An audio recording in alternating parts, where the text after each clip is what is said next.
You're listening to the Jay Bird Watching Podcast, the official podcast of jaysjournal.com and fansided.com, where we discuss all things Toronto Blue Jays baseball. We'll talk about news, rumors, and game recaps. So whether you're a diehard fan or just getting started with the team, this is the podcast for you. Here's your host, Craig Borden, with co-hosts Jason Lyons and me, Ken Alfred. You're listening to the Jay Bird Watching Podcast. Good evening, Blue Jays fans, and welcome to another evening of Jay Bird Watching. Once again, we are here, and it feels a little odd again after the game yesterday, but now we're hopefully hearing some good things as we take on the Washington Nationals this evening. But as usual, with me as always, my co-host, Jason Lyons. How are we doing this evening, my buddy? Super duper, Alice Cooper. How are you doing? Always great to hear Alice Cooper. That's all I'm going to say. Yep. Although it's school's in at this point, not school's out. Yes, exactly. So, school's out down there, or school's in for you guys down in the U.S., right? Next week. Yeah, we still got a few close more for us Americans here with the school. We still got a few more weeks here in the Great White North before we send the little kiddie winks back. Good deal. And all of you might have noticed we have another person with us here in these wonderful panels and windows. We have Ethan Miller of jaysjournal.com with us this evening. Ethan, how are you doing? I'm doing fantastic. I'm not going to be able to match the Alice Cooper hello, but I'm doing great. I think I'm just a little too young to use an Alice Cooper reference. There is that. So, but it's all good. You're here. You're a Blue Jays fan and you're a fellow writer. So it's always good to have somebody from Jays Journal on because we are the official podcast of jaysjournal.com. And we haven't had a ton of you guys on. So at least of late anyway. So Ethan, what have you been working on a little bit when you've been writing lately? Yeah, so I just had an article come out, I want to say a week and a half ago, looking at how the Jays 2022, their first 10 draft picks did, how they were performing this year in the minor leagues.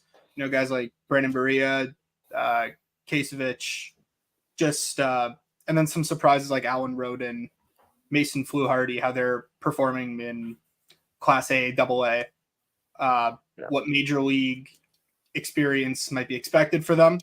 And then along with that, I just finished interviewing Travis Snider today. So Lunchbox hero Travis Snider? Lunchbox hero Travis Snider. So in the near future, tell him to come on this show. We've been trying to get him on here for like years. Yeah, I'll see what I can do. In the upcoming days, I want to say, if not next week, the article about our little chit chat should be going live on Jay's Journal. That's awesome. Good deal. I've had the pleasure of chit-chatting with him before. He's a fun person to have in a baseball conversation. Actually, I was very happy to see that he was actually at the Jose Bautista level of excellence ceremony and everything. It was cool to see him out there. So, and not to mention that was fun just period in general. So it worked out really well. Yeah, I honestly, I can't say enough good things about the guy. Honestly, one of the nicest guys I've ever spoken to. And I mean, like that era of Blue Jays, I'm sort of showing how young I am, but I mean, that era of Jays is like when I started watching, like 08, 09. So to be able to speak to one of the guys who like what are one of my first memories of the team, I mean, like that's pretty big for me. Especially in the midst of the level of what you were just talking about with prospects and everything. Travis Snider was one of the biggest prospects that we had, and we kept getting teased. I loved watching him play, and I knew he was going to have a good career. And to that point, he had a very good career, played with a lot of teams and bounced around a little bit, but he, pieced it up together. He played a good 10 years in Major League Baseball. That's nothing to slouch at on any level. So it's good stuff. So I guess I got to ask this question then. Who was your favorite player from that time frame? See, I feel like cheating is going with John McDonald because I think everyone's favorite Jay, like minus Bautista from that era, would be John McDonald, just from like the cult hero aspect. But no, I was a big Aaron Hill guy. Yeah, me too. Actually, Aaron Hill. I was absolutely devastated when we traded him to Arizona.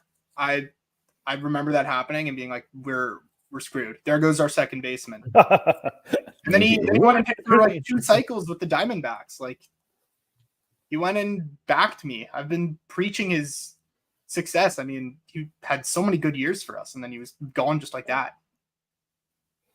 Yeah, his counterpart was one of my favorite heroes from that time frame, and that was Adam Lind, fellow Silver Slugger Award winner that year, and all that kind of good stuff. It was always fun watching the two of them just mash at the top of that lineup. So you can only go get so excited about some of the other guys we had on that team with like 1 year of David Eckstein, 1 year of Frank Thomas. Yeah. I completely forgot about that Frank Thomas year, and somebody brought it up the other day, and then I saw a picture of him in the uni, and I was like, really? Oh yeah, that's right.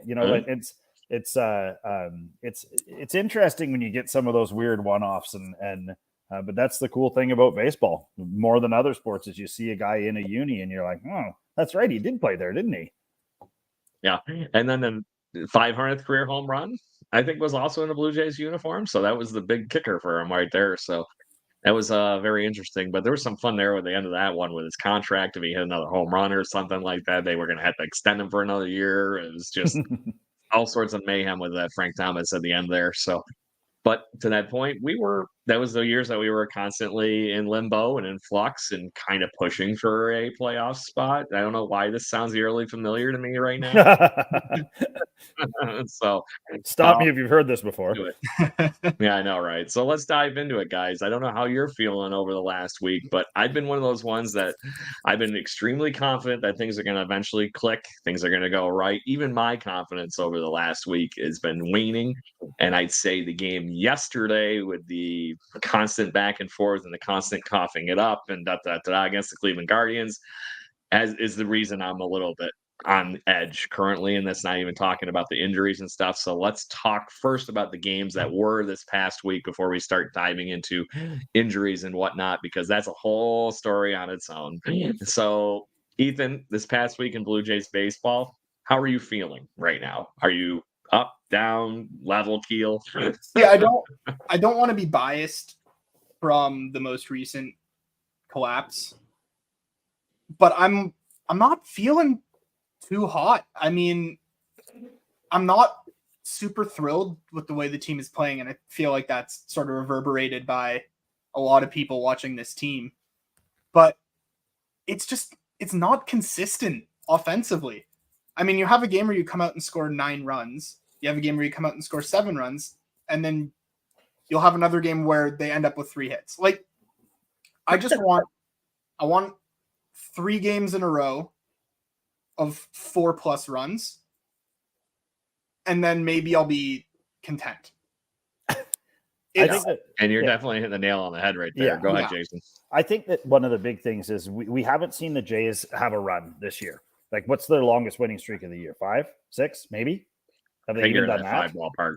So, I feel like, I've tried to be a little overly positive about this season because I do like the team and I do like their chances. Some of the things I do like about what's been happening lately is Vladdy's hitting the ball better. Springer seems to be hitting the ball really well right now. Varsho's hitting the ball. Like, it's the contact, it's the hit the weight room joke. Like, they're just not hitting it far enough in some cases, and they're not hitting it hard enough on the ground to get what they need. But Craig and I talked about this a little bit before we started. I mean, I think some of the worst errors right now are the base running. I think the base running is just absolutely decimating. They're good in the field. They're decent offensively, and they're making mistakes that are not allowing them to blow a game open. Vladdy trying to get home the other day. Like, it's stupid. Stop him at 3. And I don't know. I never saw a replay of whether he was waived, if they told him to stop at 3. Waived. So again, that's a coaching error. And, I coach, and we often say to the kids, if we make a call, if we tell you to steal or we tell you to run through it, then it's our fault. But at the end of the day, when the manager's wearing all that and you don't make the playoffs, I mean, then who cares, right? Like, I mean, I love aggression. I love, the fact that the game is pushing aggression more with more, more bunting, more stealing, more everything. But you cannot give away free outs, especially when you have, 2 outs and you're taking a chance rather than stopping and allowing someone else in the order who's probably hitting decently to hit you home. It seems selfish, and I hate to say that about the Jays, but it does seem like there's selfish parts of it. Oh, and I forgot about Brandon Belt. He's been crushing it lately too. So, Yeah, I wanted to add on to you talking about little things. And I think little things are the big thing that's really pulling them down. And it can be, you can dissect it into tiny little parts. But I mean, just using a recent example, Biggio bunting yesterday.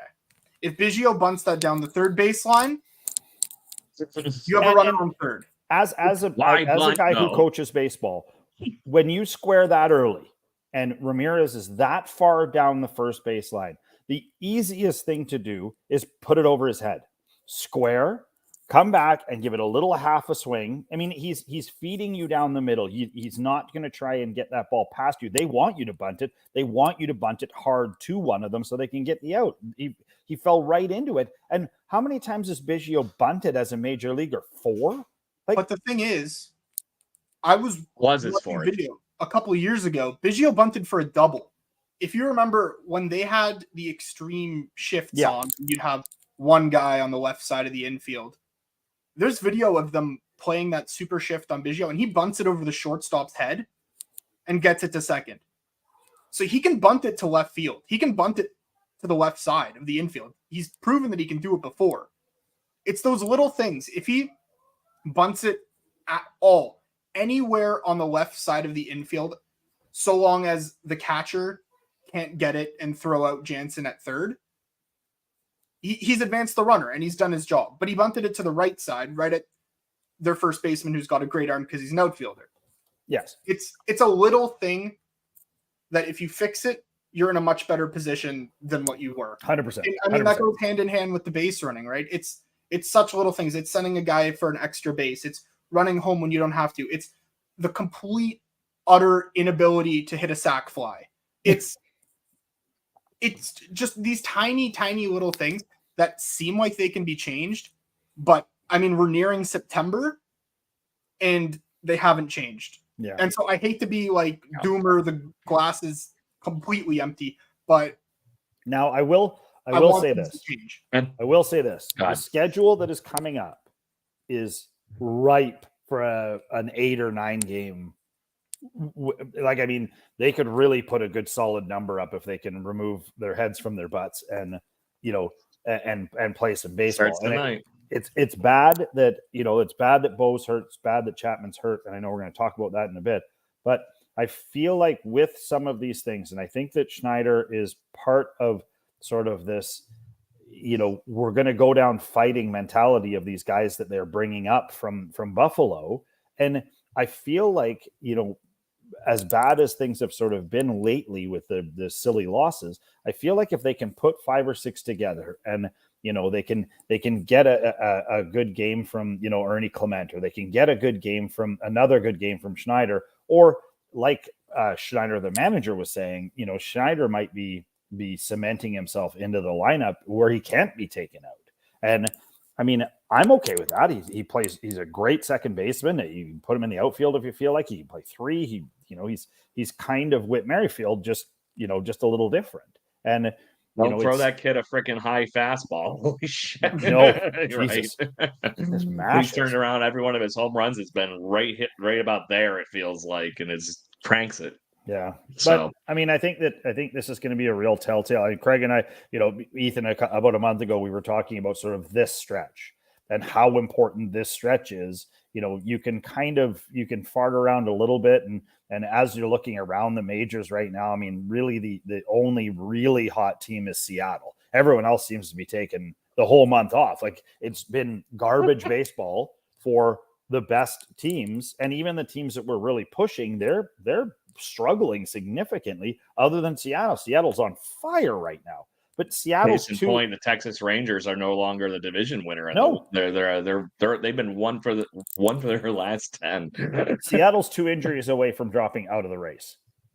They're heavily relying on a couple of guys right now, and if you pull one of those linchpins out of that, then they're in big trouble. But until Julio stops hitting every single ball thrown at him a million miles, and guys stop throwing him pitches he can hit a mile, you know, we're going to see more of this. And like I said, I mean, this stretch could really recharge the Jays batteries and really get them flying down the right path. Or the flip side is if you lose a bunch of these, I mean, it's just an anchor around you might as well just jump in the lake.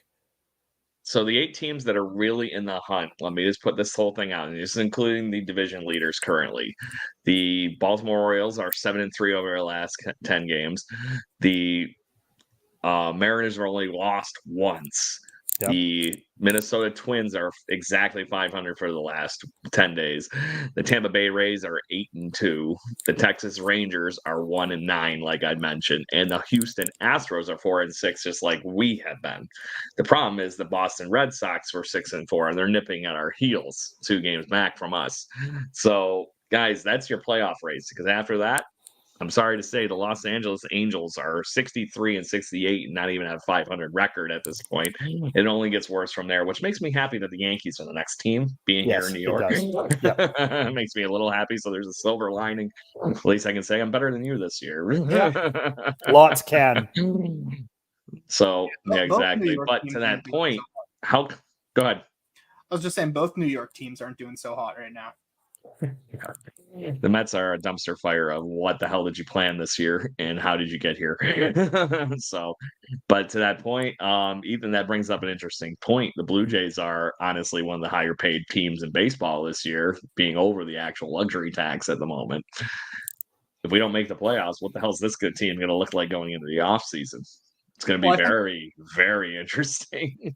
I think regardless of a World Series win or a potential miss from the playoffs, this team's going to look at least quite a bit different next year with just how many free agents they have. I mean, with Brandon Belt, Whit Merrifield, Matt Chapman, all free agents, and you've got prospects like Addison Barger or Elvis Martinez. You might need more playing time for Davis Schneider if he continues his bat this way.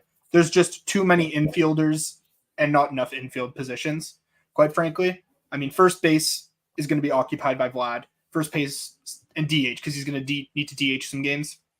And I don't see them moving Bo off of shortstop.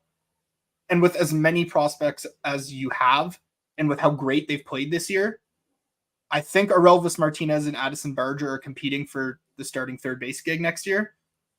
So unfortunately, that kind of gets rid of Matt Chapman. And for as great as he's been defensively, which he has been, and consistently throughout his entire career, I mean, the bat just hasn't been there since April. So knowing how much he's going to demand, I don't think it's worth it either. No, as much as I'd like to see him come back. But I'd absolutely love to see him as a Blue Jay, but he's probably going to want $20 million, and I don't see that fit.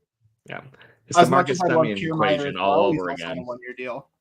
I think it's. Yeah. I think we it know goes how the even Marcus worse than Semien that. went. It's the Donaldson. It's like that's what this reminds me of. Like, would have been great to keep Josh Donaldson.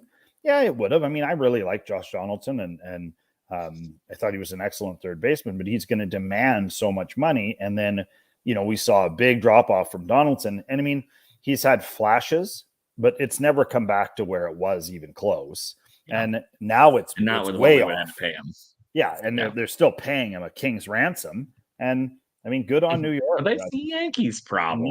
Nothing like watching them take another one in the chin. But yeah, I mean, it's I like the sort of two sort of areas that they can improve on just by letting Chapman probably go, and then maybe in the offseason they can look at moving Biggio or Espinal, and then maybe you can get yourself a couple of middle arms that they so badly need. But again, to that point, I mean, Cabrera, Hicks, like these guys are, if we can keep them around and we can let them get a little more, a little more stability under their feet. I feel like both are pitchers that came out of situations that they didn't love, and they've sort of found their legs in Toronto a little bit, and they're only getting better. Like I feel like Hicks is giving up too many hits for a guy who throws as hard as he does, but it's not missing the bats. No, I mean, it's, but you've got to start to say, okay, well, if they're catching up to me at 101, I've got to get creative.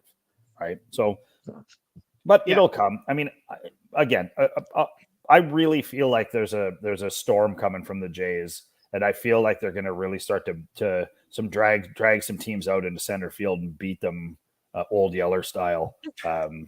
and really Hope that tonight turns into one of those nights because we're already down 1-0.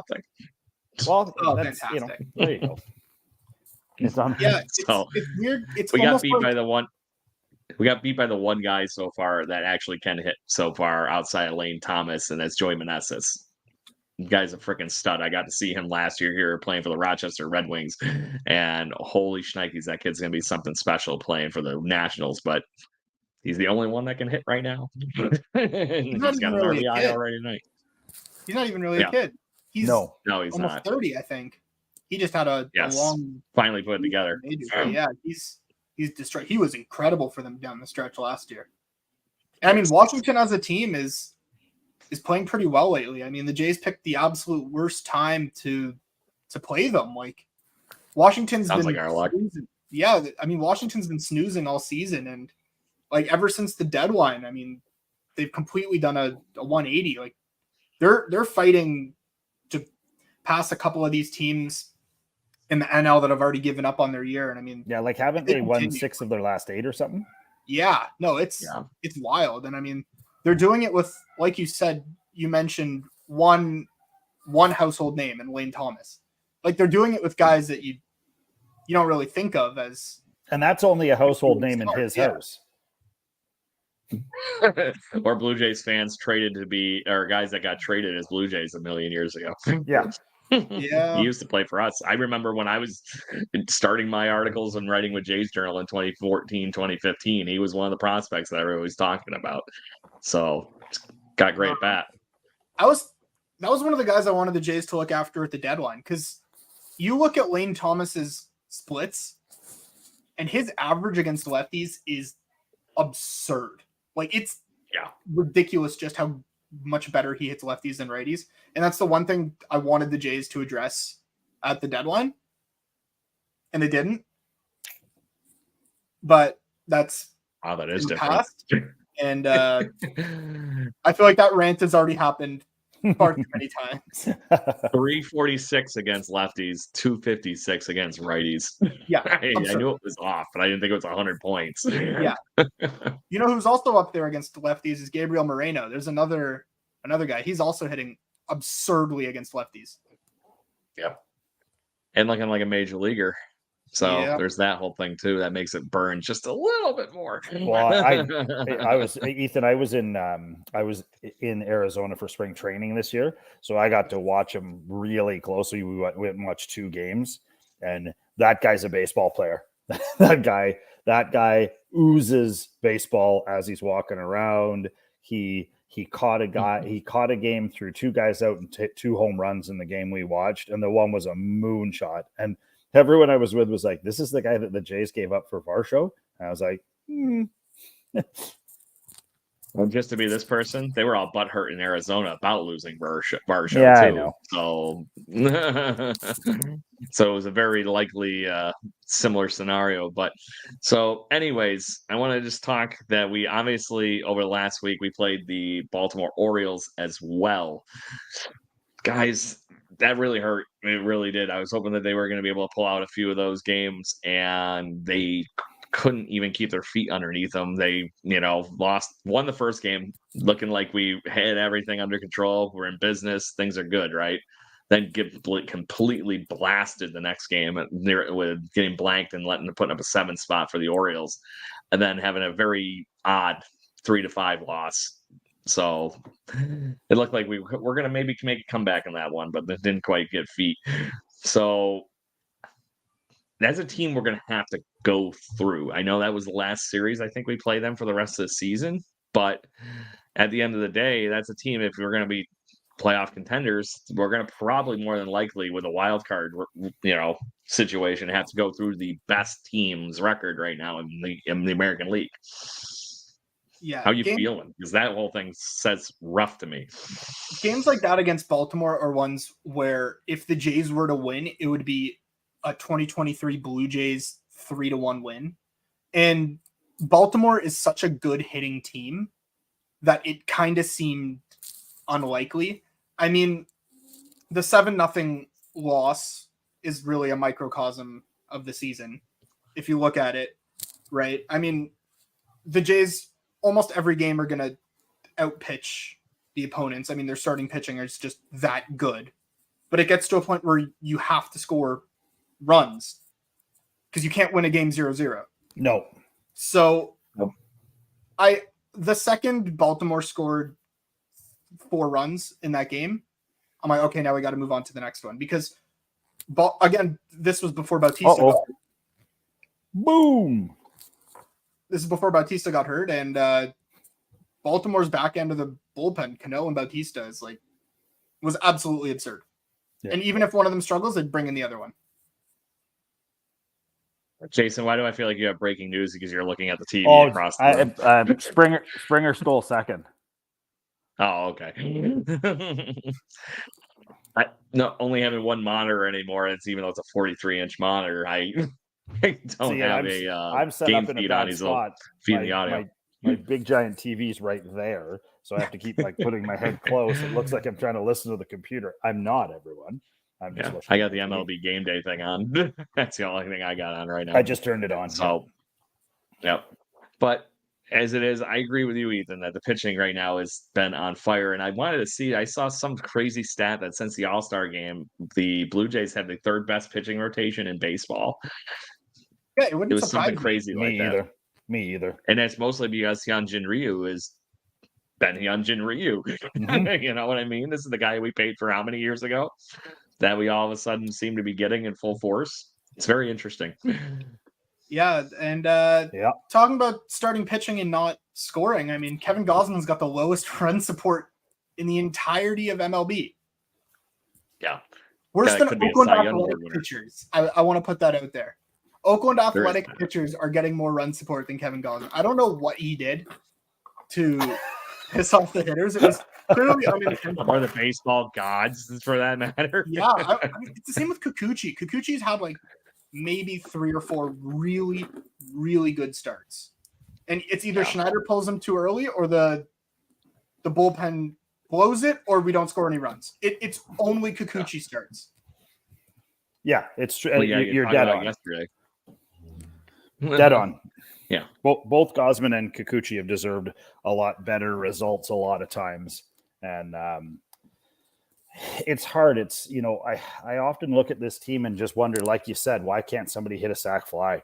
Or why can't, somebody choke up and smash one into the gap and score 2 runs, when you've got nobody out and 2 guys on? It gets very frustrating. It gets very frustrating, but it's I don't know. It's I feel like some of the good parts are coming together right now, and some of the other parts that were holding us together are not, and that's tough. And you almost need everybody firing on every cylinder. The Mariners have everyone firing on every cylinder right now, and you can clearly see it. And Baltimore never doesn't. Apparently, they're just unreal. So that's what it's going to take. It's going to take the Jays, the best Jays, the best the 2023 Jays have to even get close. And that's the worrying thing, is what if we've already seen it? Right? We've been saying all season, we need the best Blue Jays right now. If we want to make a big stretch, we need the best Blue Jays. What if we've already seen the best Blue Jays? What if the best Blue Jays was in April, right? So might be not wrong. Yeah, I mean, it's a worrying thought, and I mean, like I said earlier, I don't want to be a doomer, but we have to think realistically. We have 4 months of season to look back on, and major changes like this don't happen overnight. I mean, we have games we had that one game against the Cubs. We had that one game against the Red Sox where the offense just completely clicked. And everyone was thinking, okay, now the offense is going to start hitting. But then right after the Chicago Cubs game in particular, we played Cleveland. And we got destroyed by Noah Syndergaard. Yes. He got DFA'd, but that's again, another story. Our hitters did that. But you have one good game, and this is going back to the consistency that we talked about earlier. You have one good game, and you want to follow it up with 2-3 in a row. You want to go 11-4 over your next 15 games because you're facing poor teams. You want to go at the worst 10-5 in your next 15 games if you want to make a real battle of this with Texas and Houston, because Seattle is so far and away. I think that it's hard. It's going to be hard to catch up to them. And I think it's between Texas and Houston because they're both struggling right now. Yeah. But the two of them honestly don't know what to do with a baseball on either side lately. And it's a Texas. this is the Blue Jays' opportunity to be able to click and run away with something and take advantage of that over the next week or so here. And they really need to do that. And the sad thing is, right now, the only thing I can hope for is that the Houston Astros and the Boston Red Sox beat the living crap out of each other their next few days because they're playing each other. But the freaking Rangers have a chance to get back on track playing the damn Mets. True. For our previous conversation. So it's going to be interesting down the stretch here, but they have to take advantage of this next 2 weeks in their schedule. If they don't come out with a 60% at a minimum, hopefully somewhere close 80% of those games being wins, they're going to have a really, really hard time running through the rest of September and being able to get to the playoffs. I don't know if you guys have seen what the odds are of late, but the Blue Jays are only given right now a 45.8% chance to make the playoffs and an even mediocre more 2.8% chance to win the World Series. Bold. Those are your odds. Yeah, it's not a fun roller coaster ride. If you look at their playoff percentage chance throughout the season, I mean, it goes up and down a little bit. I mean, it kind of looks like we're getting off the ride at this point. Like you're nearing the final turn. Yeah. You're hoping maybe the guy pushes the button and sends you on another lap, and maybe you end up going back up. But I mean, we're heading towards the end of the ride, unfortunately. Yep. And then, like I said, there's a good chance here for them to be able to run with that, but the right things need to go right. And unfortunately, I don't know how much you guys are paying attention to the news right before the game today. We took two pretty good dings into those chances with some injuries that are official at this point. The one being Matt Chapman is on the injured list, so he's going to be gone for at least 10 to 15 days. And the Blue Jays called back up Ernie Clement, who has been on fire for the Buffalo Bisons. But is he going to dive right into this lineup and be Davis Schneider 2.0, who, funny enough, is batting cleanup tonight? Because that's how fun this lineup is going to be the next few weeks. But, guys, Matt Chapman hasn't been hitting like he was in April this whole year. But the guy has still been a force, and he's been honestly on the upswing a little bit over the last couple of weeks, I feel like. How big of a ding is that going to be while we're playing these quote-unquote winnable games over the next couple of weeks? I think both are tough losses, Bichette and Chapman. I feel like Schneider, I got no worries about him. He can, and Ernie Clement coming up, he's been crushing it down in Buffalo. And so, I mean, I don't know how much it impacts. I mean, obviously Chapman's a big one defensively, but if they can keep the defense that they need, then I think the other two guys might be better at the dish than him right now. That's where I was going. Maybe it's worth sacrificing right now a little bit on the defense side if you were able to put the hot hand in at third base and still be able to leverage up. Big catch of that whole thing is you're also losing Bo Bichette, who is still the team's best hitter. Yes. He doesn't have the best four on the team, oddly, because that's Matt Chapman because of this crazy defense. But is what it is. What are you thinking, Ethan? Yeah, it's one of those things where you sacrifice, like you said, the defense for the offense. But when you think of that as a whole of this, the way this Blue Jays team was structured this season, it's the complete opposite of how they structured the team. They structured the team to be sound defensively and maybe get rid of some of the power that was there last year. When you look at getting rid of Teoscar, you look at getting rid of Gurriel, the Tapia, those are guys who are worse fielders, but maybe get on base a bit more, maybe hit a bit more home runs. So for as much as I would love for Ernie Clement to hit 270 and be our starting shortstop, and for Davis Schneider to play second or third base every single day, knowing the way this team is organized and the way John Schneider has set lineups this season, he's going to want to emphasize some defense over offense. Whether that means putting Santiago Espinal in the lineup, who, quite frankly, hasn't really shown offense or defense lately, or it means playing more Kevin Biggio, who has impressed, minus his bunting, has impressed hitting, and he's played some pretty good infield. The right field was an adventure, especially that Ellie De La Cruz triple and the home run. But, I mean, his second base defense is fine. Whit Merrifield, defensively at second base, is fine. Yep. So you can plug in those guys. I mean, maybe Elvis Martinez or Addison Barger earns a call-up if, say, Espinal and maybe Schneider cools down. Clement doesn't hit as well at the major league level. Maybe they decide to shake things up. But like if you're putting some of those guys in at the bottom of the lineup, it almost makes me think of what happened with Paul DeJong, where you bring him in as, okay, he's your replacement shortstop. He's going to be your starting shortstop until Bo Bichette comes back.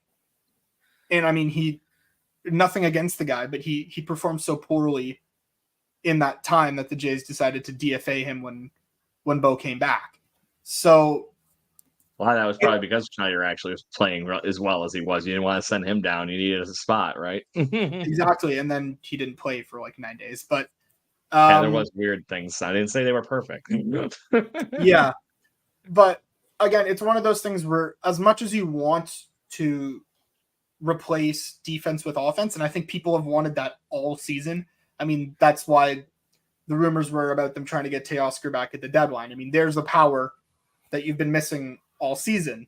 As much as you want to replace defense with offense, the way this team has been built this season, I don't know if they're going to do that.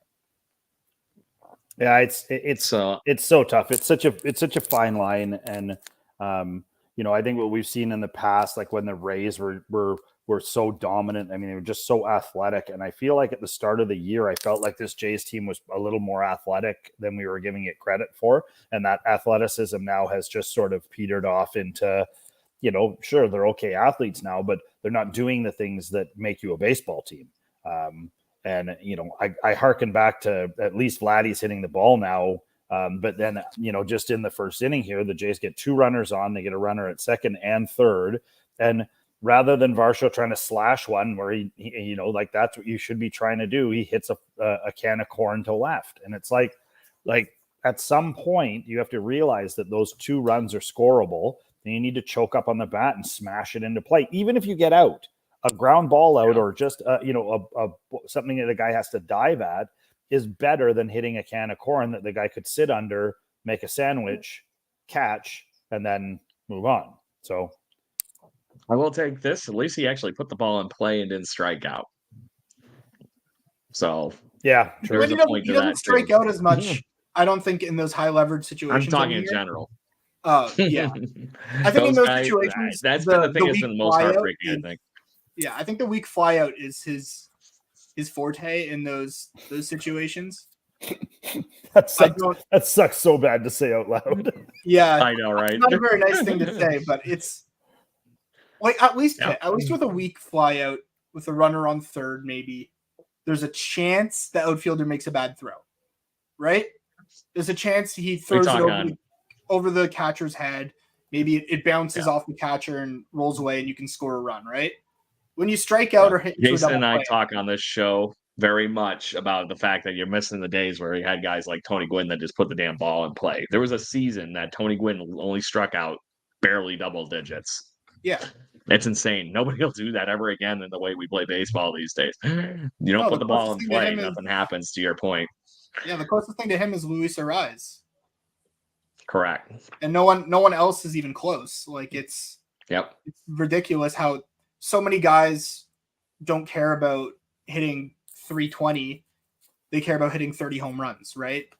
And it's a different approach at the plate. I mean, the one guy who you think of is Whit Merrifield on the Jays, where he chokes up on that thing pretty good when he wants to get a play.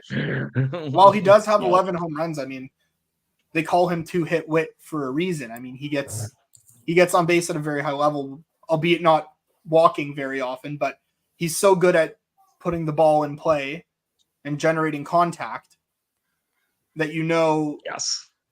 like 4 times out of 10, he's going to be on base when he's when he isn't, I mean, and this is a big thing for Merrifield. When he's not, he's challenging very rarely does that guy go down on less than 5 pitches. Like, I mean, it's pretty rare that you watch him either strike out on 3 straight or even 4. Like he fouls balls off. He makes you find spots that he can't hit. And then, he seems to be just sort of your all around Swiss Army knife. I can't say enough good things about him. Like but when he's not hitting those extra not getting those extra bases, if he's just hitting singles, you can see that the guys behind him aren't picking him up. Whereas he was picking everybody up for a while there. And I mean, you got to hope that, Springer's hot right now and Vladdy's hot right now and Belt's hot right now. You got to hope that some of this stuff sticks for 5-6 games and they really start smashing it around the yard. So I have to put this out there as we do have a few comments that have been flying through into the chat thing. Other than our other host is clearly trolling us from Canada's Wonderland.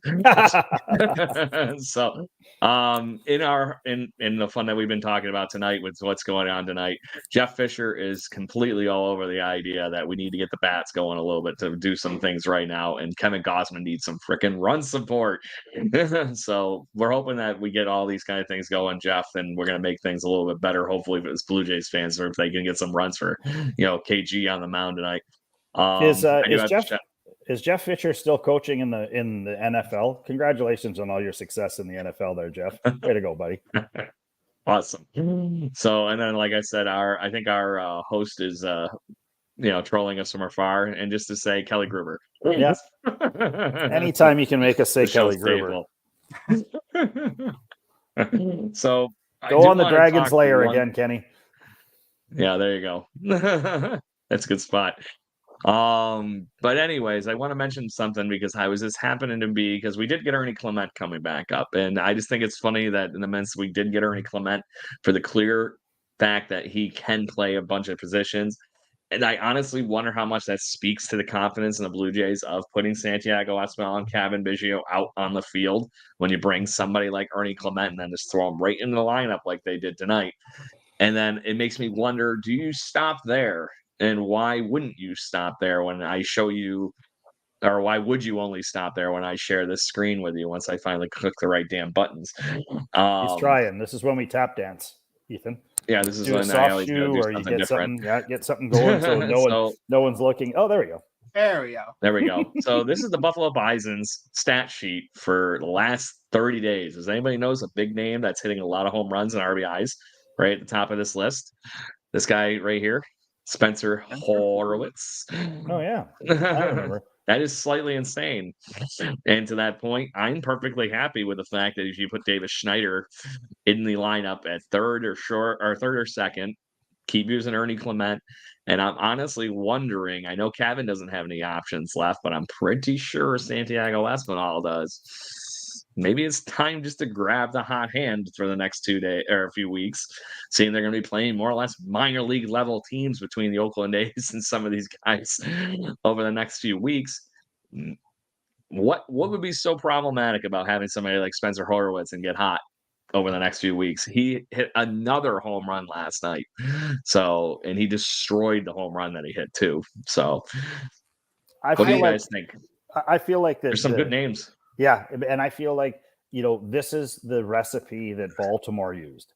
This is what Baltimore did. They saw guys getting hot, they brought them up, and they let them continue to try and be hot. And, even, back when Mullins a couple of years ago was red hot and then went right into the toilet, they kept getting him at bats and at bats and at bats and at bats and playing, and he got himself turned around. And I mean, I venture to say, is he the best center fielder in the majors right now? I mean, he's unbelievable. And all it takes with these guys sometimes, it doesn't matter if it's, 2 years, 5 years, 7 years, they just got drafted last year. They just need some confidence. They need reps. And I was just talking about this with a buddy of mine, Chapman.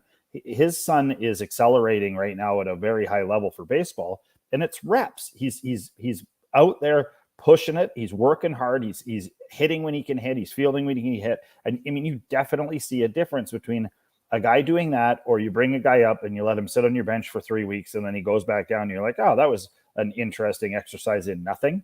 Like, what did you do? Pinch run twice? Like, you know. The biggest thing that's an advantage is Horowitz is already on the 40 man. I believe Barger and Orelvis Martinez are also already on the 40 man. So basically, you're the only guy on these hot hands is Rafael Latigua, who has been on fire the whole damn season too. The thing I love about him is that he walks. He does strike out, but he does walk. That's a name right there. Super utility guy too. You can play him all over the infield and the outfield. Yeah. You have all these guys that spell the same thing as Santiago Espinal or Kevin Biggio or whatnot at this point. I can't say the two of them have been helping any. In even watching Espinal the other day play shortstop scared me a little bit because he made some plays that you shouldn't make, but then the ones that were the easy ones he couldn't handle, it seemed like. He had that one that was hit right to him in his hip pocket the other day, and I'm sitting there wondering, as a baseball coach, why you tried to backhand it. You should have just gotten in front of that thing and made it a nice and put it in your breadbasket kind of situation. Mm-hmm. Yeah, if there was one J that they were to send down and maybe give someone else in the minors some more playing time, I think it would be Santiago Espinal. The one issue, you mentioned how great Spencer Horwitz has been hitting lately, and he's finally generating a little bit of power, because the power has been the one thing in his game all season that hasn't really been there, despite how incredible he's been hitting at the plate. I mean, he walks way more than he strikes out, which is unheard of for me. But he's a great hitter. He's a lefty hitter as well, which is what they needed coming into the season. I don't know if you can trust him in the field. And to that point, I don't know if I have to. But the issue is he's a first baseman, and you can maybe stick him in left field. You have 3 first basemen there. Then you have Vladdy, and as much as the team is giving Vladdy reps at third base right now, before the game he was giving ground balls there. I don't feel comfortable sticking Vladdy at third base. You have Belt, who's only going to play first or DH, and then you have Horwitz. And I would absolutely love Horwitz bat in the lineup. I think he's a better hitter than quite a few guys on the team right now. I just don't know if you can give him consistent at-bats, like you were saying earlier. So this is where I want to go, and this is my thought. We keep getting behind in games, right? If you have somebody like Horowitz that can come in for a pinch hit late in the game that might run into one, it's better than having to plug Santiago Espinal in. The thing is, though, if you're playing Ernie Clement and then you pinch hit Horwitz for Clement and Bo's hurt, who's coming in at shortstop, then you got to stick Kevin Biggio. That would be your one catch. Yeah. Yes. So that would be your one catch. It's a catch-22 in that absolutely. Well, could you not then potentially bring up Barger to play short? That's the thing. And that's where I think is the other move you have to make at the same time. And that's then we're the Buffalo Blue Jays. Don't worry about it. That's the whole point anyway. They did play how many games there? How many years ago? Yeah. And look, I mean, September is almost here. They'll get 2 more roster spots when September comes. Likely, I would say one of Horwitz, Barger, and Martinez will be called up. If not, it'll probably be Nathan Lucas again. I think that depends on the catch to that whole situation too. Because I think if they want them to be eligible to be on the playoff roster, they have to be on the team before next week. Right. So hypothetically, I mean, you can send down Biggio and Espinal August 31st. I think they just have to be on the roster by September 1st. So I think if you call them up September 1st, it's fine when the rosters expand. Yeah. So if you have to look send into that, I thought it was the day before. I thought if you were on the call-up list, there's those 2 extra spots or whatever it was, those weren't eligible spots. I think it's if you get called up after that day, you can't make the playoffs. I think that was the issue when they acquired, I don't know if you guys remember a couple years ago, they traded for Darwin Barney, and he couldn't make the playoffs for the team that year because they acquired I really liked him too. Yeah. Yeah, it was fun. There is a catch there too with service time during the year. So if you brought up somebody like Barger, I don't think you can, if you pull up a day later than that, that might be where your loophole is. Where Horowitz has played a few games. Obviously, we've seen Nathan Lucas and a few, so on and so forth.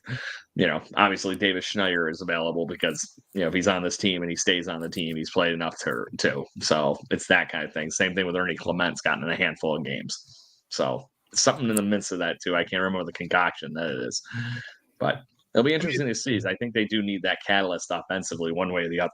It's also a lot of pressure, right? I mean, if you're Madison Barger or Elvis Martinez, for example, and you get called up September 1st on a team that's fighting for a playoff spot, and they're expecting offense out of this team, I mean, that's a heck of a lot of pressure for a rookie. I mean, Schneider's handling all that pressure. Don't worry about them. Yeah, Ellie De La Cruz has had no problem, or Encarnacion. Those guys have had no problem. Just on a side note, my parents were just in Ontario and flew down and watched the Jays play in Cincy in that game where they absolutely dismantled the Reds. Nice. And both of my parents were saying that Ellie De La Cruz is just, even warming up, he's just like a different specimen. He's like a Martian out there. He's so big and he's so fast. He warms up at short and third, and like he throws the ball so effortlessly across the diamond. It's a joke. And I got a City Connect hat. Those are really nice jerseys. Those jerseys and hats are really nice. I got one of the low pro ones. Yeah. I was going to wear it, but I thought it was I'll wear it for one. I'll tell you what, I would not like to play in the sun in a full black uniform. I can tell you that. That seems like a recipe disaster. But I am all for these 6'5" shortstops. Yeah. Like I'm all for it. Like you look at him and O'Neal Cruz. Like who's the guy that was with the Seager? Yeah. He's a stud. He's 6'6". Yeah, I'm all for these like huge shortstops. I mean, back in the day, it was like if you're 6'5" and up, you're a first baseman or you're a corner outfielder. Yeah. Or pitcher. Unless you were Cal Ripken, was like the only exception my whole childhood growing up that was that tall of a second or shortstop. Oh, tie game. Oh. Yep. Oh, something good happened. Come on. Yeah, tie game. George Springer singles to drive in Jansen. All right. There you go. Put on the board. They got 2 on, 1 out. There we go. Let's get a few. There's a hit with the runner in scoring position. It was. good old Georgie boy. There you go. I think that's so. Speaking of, he's been heating up a little bit. Yeah. And I think that's the big part of his game. Coming in? I think that's the big part of his game that's been heating up is his approach with runners in scoring position, because there was a point maybe a month and a half ago where he was hitting below 200 with runners in scoring position. And I mean, he was hitting leadoff at the time. So maybe you're not going to get as many opportunities as, say, if you're hitting 4th or 5th. Yeah. But lately he's completely relished wherever in the lineup he's hitting. And since that over 35 stretch, I mean, he's looked like a completely different hitter. And like the George Springer the Jays wanted when they signed him to that big deal. Yes, for sure. I mean, I think that, and the other thing too is I feel like Springer's always been big game George, right? Like when the dog days of summer are on, sometimes I don't think that he turns the heat up as much as he does when it starts to get, closer to the end. And I mean, I feel like Vladdy's doing a little bit of that right now. Like Vladdy's certainly playing a little bit better. He's a little bit better at 1. He's certainly hitting the ball harder. Springer tends to do that. And my hope is that, some of these other guys will start to see that and they'll be like, oh, I get it now. We kind of, you hover around a certain point and then you've really got to put the pedal down and you've got to go for a month and a half and just burn through everybody. You can win, you can lose 1 or 2 games, but that's about it for the next, 30 days. And I mean, all the best baseball players have been able to do it, whether they could take their team with them. The really great ones could. And so my hope is that this sort of mix of young and young and vet we've got going on right now, it will do, will do those things they need to do. And they're blowing it open. 3-1, Vladdy doubles. Here we go. There's them all. See, there you go. That's encouraging. If you get MVP Vladdy back, this team is going to be crazy over the next few weeks. Yeah. That's more runs of support than Kevin Gausman has had in maybe 2 weeks in the first couple of innings. 2 months. You've given him 3 runs of support already. That's not over. That's unheard of. 2 out, 2 out, 1 on still. Vladdy's at 2. There you go. There we go. All right. So, did you guys read some of the fun that came out this week on what Buck Martinez was mentioning with Vladdy and why he might be struggling a little bit more recently than late? No. Anybody? Too many coaches, too many voices. Maybe. Yeah, it is something that's Can't be super wrong. hard. We're in the information age, right? How much shit's he being bombarded with? Maybe he's better off only talking to Don Mattingly for a week or only talking to whoever. I don't give a crap. What I mean? Just They just get it added back to Edwin. simple. They just added Edwin to the dugout too. I mean, that's another guy who surely is going to talk to him about hitting. Like, Maybe the you should only Jays are talk to Edwin. notorious. I don't care. So we can get the parrot walk going a little bit. Yeah, I mean, that'd be fun. He's already got the jump step he does at third base when he hits homers. Yep. But the Jays are notorious for having a million coaches in the dugout. I don't know if you noticed that. A couple years ago, it was Dante Bichette. These guys whose official title is special advisor. Assistant, Don't forget we also have assistant Victor secretary Martinez to in the that, traveling secretary. Yeah, exactly. Well, And it's like so- how John Schneider had the best job title in baseball before he got the coach. Major league manager or major league coach was what it was, Major right? League Coach. You don't know you don't have specifics of what each guy is doing. And you mentioned too many voices. When you have a million guys in there, it's inevitable that your hitting coach and your assistant hitting coach might have differing opinions on something. Mhm. And then you bring in another guy, and then you bring in another guy, and then maybe your teammates got an idea, and then you're looking at the iPad and you're thinking, okay, maybe I need to do this, and you're consulting with the consultant and the consultant's consultant, and it's I can understand where he's coming from. Yeah. And it's sure. it's one of those things where you have that many resources Yeah. when you're not performing to the ability that you can and you should be, you're going to look to one of them, and you don't see results, you're going to go to the other one. You don't see results, you're going to go to the other one.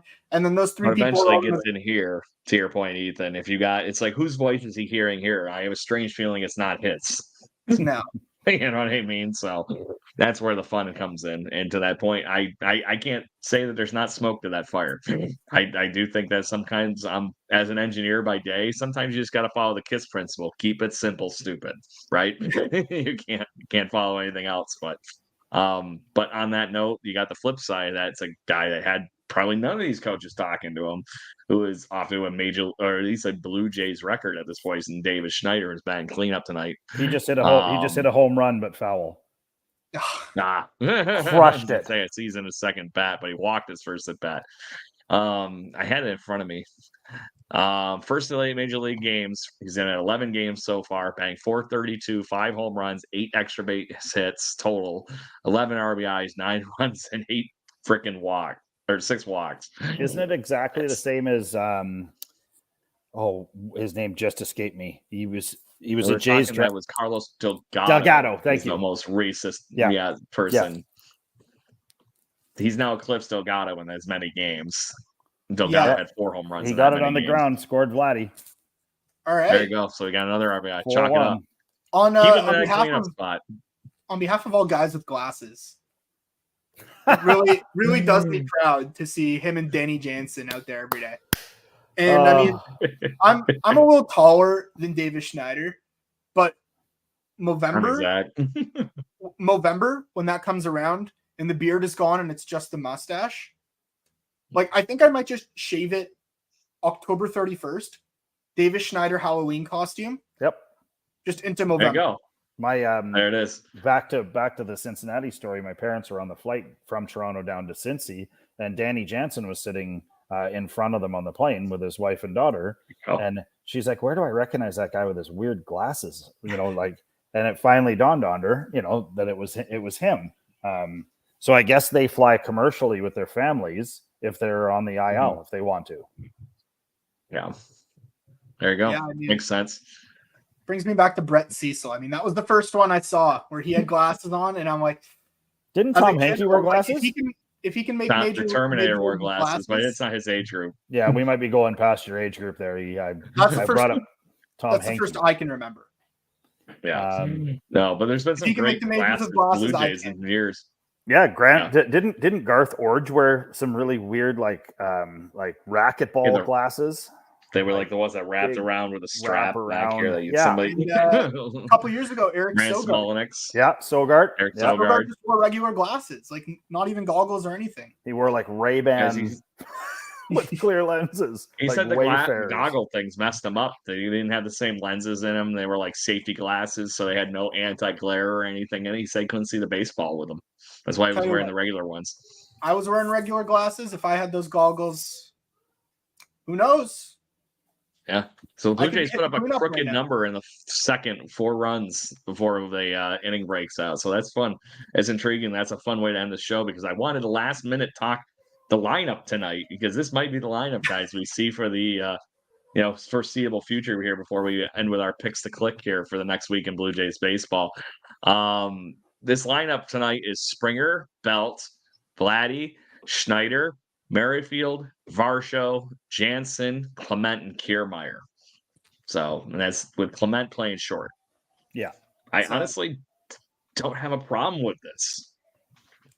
I like the way it looks. I have to be cornered into it. Yeah. One of the lineups of all time, I can tell you that. It'll definitely evolve over the next 2 days too, because Varsho has been hot, but I still don't think he's been as clutch as some of these other guys. But I guess that when you look at who's behind him now, and Jansen, Clement, and Kiermaier, I guess the 6th spot works. At least it's breaking up the lineup. The flip side is maybe you move Merrifield into the 2, and then Belt down to 5, and then you maybe swap Varsho and Jansen so you don't have 2 lefties in a row. Clement's a righty too, so that's not helping you. Yeah, I mean, you maybe put Merrifield 2, Belt 5, Jansen 6, Varsho 7. Like that's maybe the only other change you can make, really, because Kiermaier's played so well hitting 9th. Don't say that to Craig. Not a big fan of Kiermaier hitting 9th? No, he's just not a big fan of Kiermaier. I never thought in a million years he'd last. That was the only problem, and these guys haven't given me shit all year about it. Okay, I will admit, coming into the season, I was skeptical, but that man has won me over. Yep, he won me over so quickly. Like it was crazy how quickly he won. We're gonna make Craig wear a Kiermaier jersey before this year is over. Please. Unless you're buying it, ain't happening. I'm going to go to my mailbox one day, aren't I? And it's going to just be there, right? A jersey. Good stuff. So anyways, it's that time, guys. Let's talk picks to click. This is for your benefit, Ethan. We do who we guess on the show is going to perform the best in Blue Jays baseball over the next week. And right now, we're going to let you pick the winner for last week, which includes a guest spot. So this is another fun thing that you get to partake in on and see if we can get your guys' win column up. Unfortunately, Ken is the one running away with this at this point. I don't know if he's going to make it this week, but I'm thinking he might. But anyways, the picks were Danny Jansen, George Springer, Davis Schneider, and Bo Bichette. And I'll let you pick those 4 guys who you think had the best week in Blue Jays baseball since last Monday. See, that's interesting because I want to say Davis Schneider, but he's played in so few games that I don't know if it's enough. I can't even remember who I picked. I think I'm going to go Dalton Varsho. I'll tell you who wins. Well, I'm just saying it has to be one of those 4 guys. So it's Danny Jansen, George Springer, Varsho. Schneider, or Bo Bichette. I thought you said. Okay, then I will go with Danny Jansen. Really? You're going to give me a win with Danny Jansen? We're all okay with it, Craig, as long as it's not Ken. As long as it wasn't Ken with David Schneider. So the unfortunate fun of this whole thing is Ken's not here. His pick of Davis Schneider, because he didn't win, does carry over. So that's the one that's off the board. But Ethan, pick for the guest spot this week. Who do you think will be the best Blue Jay over the next 7 days? I got free range. Yep. Free range of anybody but Davis Schneider. You can even pick guys that don't play for the team anymore. That doesn't really work. Want to lose. Yeah, I was thinking Jesse Chavez is wrong. Oh man, there's one for you. I thought he was going to go Gustavo Chastain from our other one earlier. He's been heating up lately. I'll go sort of a basic answer. I'll go with Vladdy. There it is. Okay, got an RBI double today already. Who did I have last week? You were the one that had Springer last week. Damn it. You know what? I'm going to go back because I want him to. I need him to. We need a little recharge. I'm going Witt. Going Witt. Yeah, 2-hit Witt. Sorry, got a hit tonight. He's on his way to 2 already. It's halfway there.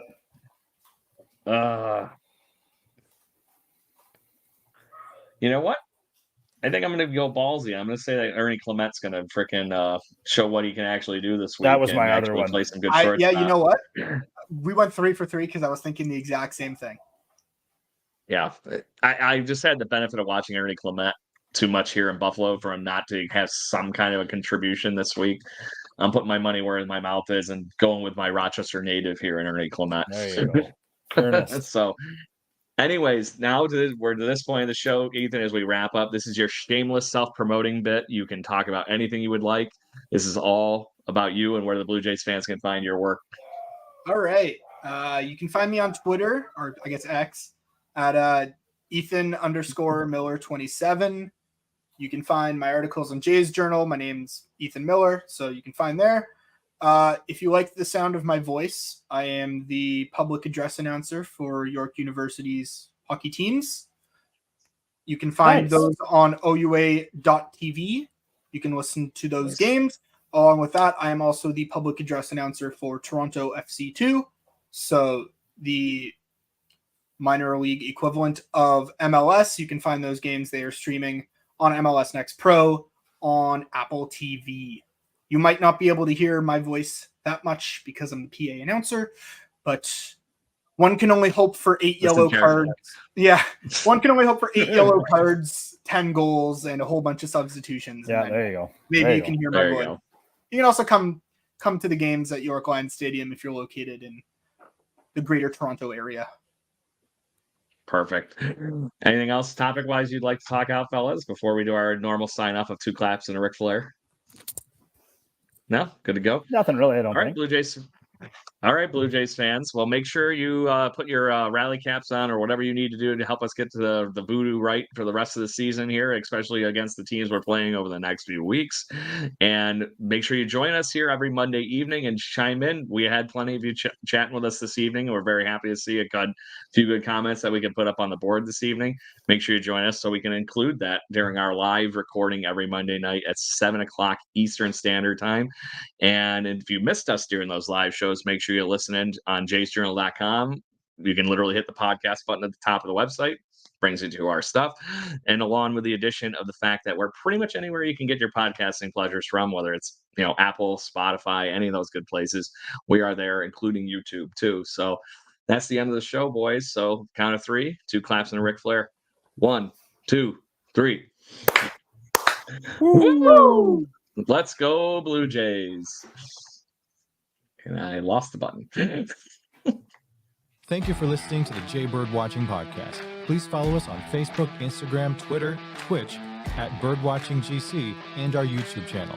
If you want to support the show and get extra content, please consider joining to our Patreon at patreon.com/birdwatchinggc. Go Jays, go.